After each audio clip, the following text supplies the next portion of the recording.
वो मेरा निरादर करते हैं। मेरा समाज मुझे इज्जत नहीं देता, वो मेरा निरादर करता है। आज समाज में निरादर होता है, तू छोटी जाति का है, तू बड़ी जाति का है। लेकिन जब कोई चर्च में आता है, वचन को सुनता है, परमेश्वर को ग्रहण करता है, आज हम सब जातियां एक तरह से एक ही छत के नीचे बिना भेदभाव के बैठी हैं। आपका आदर परमेश्वर कर रहा है। परमेश्वर ने कहा तो भी संकट भरा अंधकार जाता रहेगा।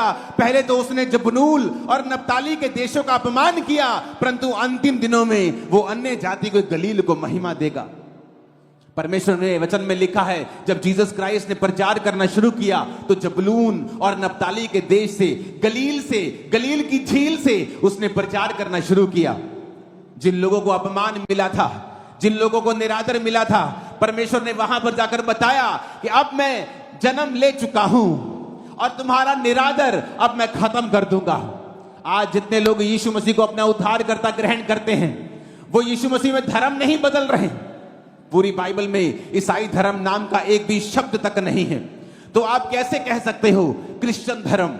आप कैसे कह सकते हो जेड़ा ईसाई धर्म है? क्योंकि आपको नॉलेज नहीं है, आप अनपढ़ हो इस मामले में।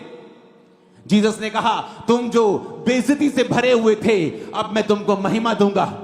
आज जितने लोग यीशु मसीह को ग्रहण करते हैं, परमेश्वर आपकी इज्जत को बढ़ाने के लिए जा रहा है। वो आपके परिवार की इज्जत को बढ़ाने के लिए जा रहा है। आप फिर देखेंगे आपका वही पति आपको महिमा देगा, इज्जत देगा। आपकी वही पत्नी, बच्चे आपकी इज्जत करेंगे। वही समाज आपकी इज्जत करेगा। वो रिश्तेदार जो ठोकर मारते थे, वो इज्जत करेंगे। क्यों? क्योंकि जीसस क्राइस्ट जब आपके अंदर आ जाएंगे, लाइफ सेम नहीं रहेगी यीशु मसीह के नाम में। उसने कहा वो महिमा देगा, अन्य जाति के गलील को वो महिमा देगा। लोग बोलते जीसस क्राइस्ट धर्म को, एक क्रिश्चियन धर्म के संस्थापक हैं जीसस क्राइस्ट। बाइबल कहती है वो महिमा देने के लिए आया। औरत को उसने महिमा दी, क्योंकि औरत ने पाप किया, आदम को भरमा दिया, औरत श्रापित हुई, औरत कुचली गई। जीसस क्राइस्ट ने औरत के थ्रू जन्म लिया। औरतों ने ही जीसस क्राइस्ट का सबसे पहले प्रचार किया। यीशु मसीह ने अपनी सेवकाई में बहुत सी औरतों को इस्तेमाल किया। वो किस तरह से पैसों के साथ परमेश्वर के साथ रहती थी और खुदाबंद के सारे खर्चों को उठाती थी।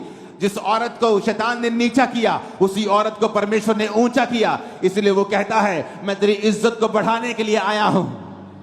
जब आप जीसस क्राइस्ट को अपना उद्धारकर्ता ग्रहण करते हैं, इसलिए मैं कहता हूं, अगर आप धर्म का चश्मा लगाकर यहां पर आए हैं, तो आप यीशु मसीह के वचनों को ग्रहण नहीं कर पाएंगे। अगर आप अपने पास्ट को साथ लेके आए हैं कि मैं तो उस धर्म का हूं, मैंने ये नाम लिया हुआ है, फिर आप यीशु मसीह के वचन को आप इस ग्रहण नहीं कर पाएंगे।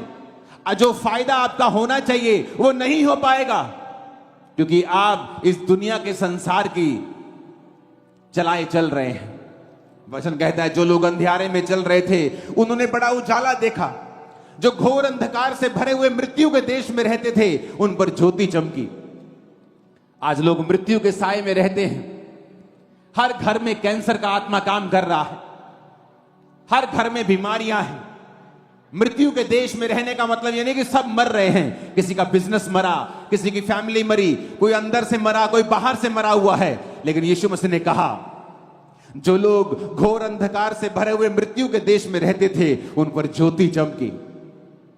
परमेश्वर ने उनको जीवन दिया। प्रभु यीशु मसीह जब सुसमाचार सुना रहे थे, तो वचन कहता है, एक नाइन नामक नगर से एक लौते विधवा के पुत्र को लोग ला रहे थे। अर्थी के ऊपर ला रहे थे, तो सब लोग रो रहे थे कि एक ही विधवा का बेटा था, खुद विधवा थी, एक लौता पुत्र मर गया, और सब रो रहे थे। और वचन कहता, जब जीसस क्राइस्ट ने उनको देखा, तो जीसस ने देखा, मैं आ चुका हूं। अगर मैं तुम्हारे जीवन में हूं, तो तुम्हारे जीवन में मृत्यु नहीं रह सकती। बाइबल कहती वो तरस से भर गया और जाकर उस मुर्दा देह को छुआ और उसका बेटा उठ गया। मैं आपको बता रहा हूं, आज बहुत से मुर्दे उठ खड़े होने वाले हैं। आपके मुर्दा बिजनेस उठ खड़े होने वाले हैं। मुर्दा परिवार उठ खड़े होने वाले हैं। आज जीसस के जी उठने की सामर्थ आपकी लाइफ में काम करने वाली है। आमीन खड़कने वाला चाहिए चर्च। वचन कहता है, तूने जाति को बढ़ाया, तूने उसको बहुत आनंद दिया। वे तेरे सामने कटनी के समय का सा आनंद करते हैं। वे ऐसे मगन हैं जैसे लोग लूट बांटने के समय मगन रहते हैं।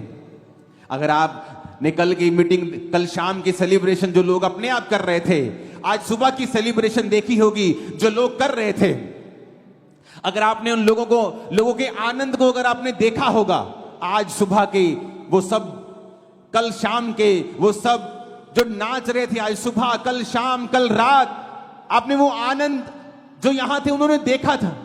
आज सुबह आप नाचते हुए आ रहे थे, आनंद मनाते हुए आ रहे थे। ऐसा क्या हो गया? ऐसा आनंद आपने किसी धर्म में नहीं देखा होगा, कहीं नहीं देखा होगा। इतना आनंद क्या हो गया? क्या इन्होंने कोई नशा किया है? नहीं। पर वचन कहता है तूने उनको बहुत आनंद दिया। कहता वो कटनी का आनंद कर रहे हैं, जैसे कटनी नहीं होती और किसान आनंदित होता है क्योंकि उसको मालूम है जो आड़ती उसे पैसे लिए हैं उसका कर्जा खत्म हो जाएगा। अब मेरे घर में बाथरूम बन जाएगा, मैं पैसों से अब नया घर बना लूंगा, 2 कमरे और डाल लूंगा, 4 खेत और 2 खेत और किराए पे ले लूंगा, 1 खेत अपना ले लूंगा। कहता कटनी पर आनंद होता है। कहता तूने अपने लोगों को कटनी का सा आनंद दिया है। अगर आप लोगों को देखें आनंद मनाते हुए, यहां पर लोग डांस कर रहे हैं मॉर्निंग से, कल रात से वो आशीष में नाच रहे हैं, झूम रहे हैं। क्यों? क्योंकि वचन कहता है उसने तुम्हें कटनी का सा आनंद दे दिया है, तुम ऑलरेडी ले चुके हो। कहता वो ऐसे मगन हैं जैसे लूट बांटने के समय लोग मगन होते हैं। किसी की लॉटरी लग जाए, देखते वो कैसे मगन होता है, वो कैसे आनंद मनाता है। वैसे ही आनंद आज क्रिश्चियन लोग कर रहे हैं, जो आत्मा से भरे हुए हैं। वैसा ही आनंद आज आप लोग कर रहे हैं। ये किसने दिया? परमेश्वर ने दिया। 2004 से मैं क्रिसमस मना रहा हूं, मैं वैसे ही आनंदित रहता हूं 2004 से ही। तब मैं चंगा नहीं हुआ था अभी, लेकिन फिर भी आनंदित था क्योंकि मेरे को मालूम था मैं ऐसे परमेश्वर के पास आ गया हूं जो मुझे चंगा कर सकता है। अगर मेरी बीमारियों से मुझे उसने आजाद कर दिया है, मेरे नशों से मुझे आजाद कर दिया है, उस नशे से कोई मुझे आजाद नहीं कर पाया।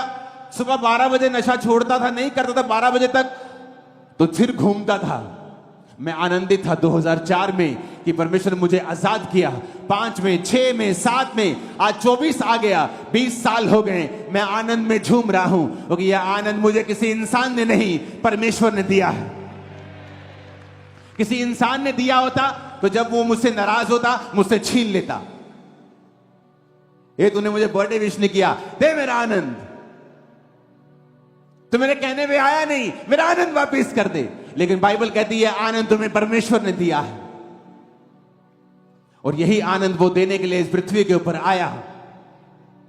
मैं आपको बता सकता हूं आज लोग फेक लाइफ जीते हैं, खरबों रुपया होने के बावजूद भी वो खुश नहीं है, आनंदित नहीं है। लेकिन आज देखो आप आनंदित हो, मैं आनंदित हूं अपनी जिंदगी से। अब आप आनंदित हैं क्योंकि ये आनंद हमें परमेश्वर ने दिया है। उसने कहा तूने जाति को बढ़ाया, तूने उनको बहुत आनंद दिया है। 4 आयत में लिखा क्योंकि तूने उनकी गर्दन पर के भारी जुए, उनके पहंगे के पांस और उन पर अंधेर करने वालों की लाठी और उन सबों को ऐसा तोड़ दिया है जैसे मिधानियों के दिन में किया था। क्योंकि युद्ध में लड़ने वाले सिपाहियों के जूते और लहू में लथड़े हुए कपड़े सब आग का कोर हो जाएंगे। 6 आयत में लिखा क्योंकि हमारे लिए एक बालक उत्पन्न हुआ। खींच के हालेलुया बोलो जरा। हमें एक पुत्र दिया गया है, हालेलुया। प्रभुता उसके कांधे पर होगी, उसका नाम अद्भुत युक्ति करने वाला, पराक्रमी परमेश्वर, अनंत काल का पिता और शांति का राजकुमार रखा जाएगा। उसकी प्रभुता सर्वदा बढ़ती रहेगी, उसकी शांति का राज का अंत ना होगा। इसलिए वह उसको दाऊद की राजगद्दी पर इस समय से लेकर सर्वदा के लिए न्याय और धर्म के द्वारा स्थिर किए और संभाले रहेगा। सेनाओं के यहोवा की धुन के द्वारा ये हो जाएगा। ऊंची आवाज से बोलो हालेलुया। वचन में लिखा है, यशाया उसके 2 और उसकी 4 आयत में कहता वह जाति जाति का न्याय करेगा, देश देश के लोगों के झगड़ों को मिटाएगा। वे अपनी तलवारें पीट कर हल के फाल और अपने भालों को हंसियां बनाएंगे। तब एक जाति दूसरी जाति के विरुद्ध फिर तलवार न चलाएगी, ना लोग भविष्य में युद्ध की विद्या सीखेंगे। कैसे ये दुनिया आज 400 करोड़ क्रिश्चियन लोगों से भरी हुई है, क्योंकि हमारा परमेश्वर यह सिखाता है कि तुम्हें तलवार चलाने की जरूरत नहीं है।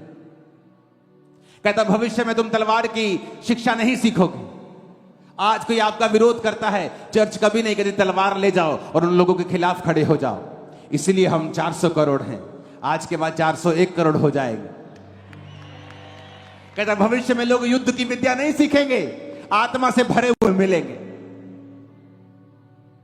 Hallelujah, hallelujah. परमेश्वर का वचन कितना शानदार है, तसल्ली देने वाला है। उसने कहा तुम्हारी गर्दन पर के जुए को वो तोड़ डालेगा। अंधेर करने वाले की लाठी जो तुम पर शैतान की बचती थी दुखों की, वो तोड़ डालेगा।